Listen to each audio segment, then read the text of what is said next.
Hello and welcome to this video tutorial where I will try to explain you some of the features of the SPARQL-visualizer tool. The SPARQL-visualizer is a simple tool I made as part of my research I'm doing as a PhD student from the Technical University of Denmark. The visualizer tool is meant to help us as researchers to communicate the data we model in RDF graphs. So it's basically based on some simple library called RDF store for JavaScript, but you're also able to hook it up with some StarDoc based endpoint that requires that the StarDoc endpoint is available online though. You can also run the application locally and then use a local StarDoc, and I'll come back to that in a later tutorial, but this will just be the very basics. In this upper right hand corner of the toolbar, you see you have some different options. Some of them don't work right now, they're not implemented, but I just want to show you that this is the whole idea. In the left pane here, you have the data about the data set. So right here it's just an introduction, meaning that we don't have anything in the right pane. But you can see that if I switch to some of the other tabs here, I will get some data. Since this is actually all running in the client with RDF store, as I told you, you can go and make changes to this data set to say, for instance, space A does not have an area of 12 square meters. Now it has an area of 16 square meters. What you can see here is it's basically 3 different space instances modeled in the building topology ontology bot, a work of mine that I have been doing with the link building data community group. But what you saw is that when I update it to 16, you can see here that it's also updated to 16. We can also go and look at the query. So you see right now it's a construct query that looks for a space with property type A, and its keys and values. I could also instead make a select query and just ask it to return everything, and I would get a table. So this is how it works.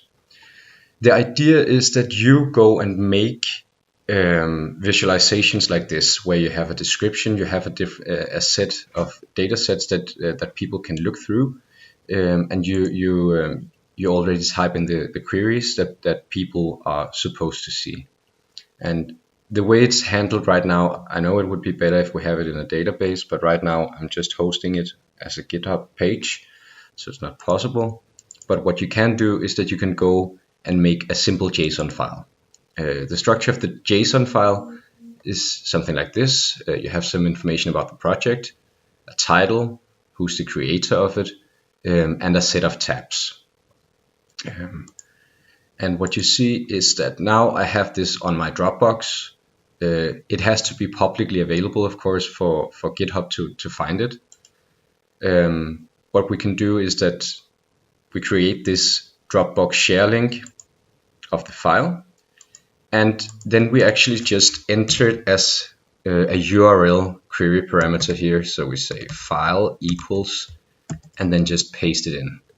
What we have to be aware of though is that it has to be dl.dropboxuser.content.com instead, because that will point to the raw JSON file.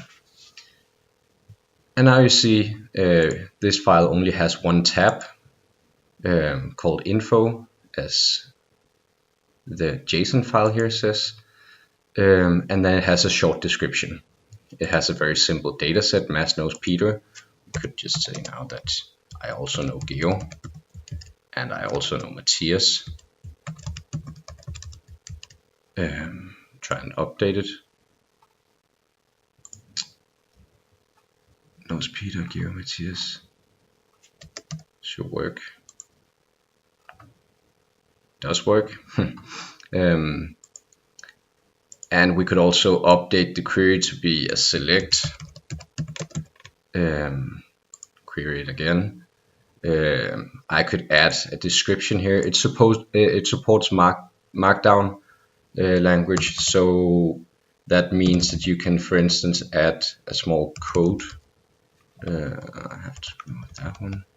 Code sample here. You can add images and everything. I even included a link here to a cheat sheet where you can find all the syntax things. For some reason that didn't work. This should work. Okay, so you see what I did here is that I did some changes to the document basically.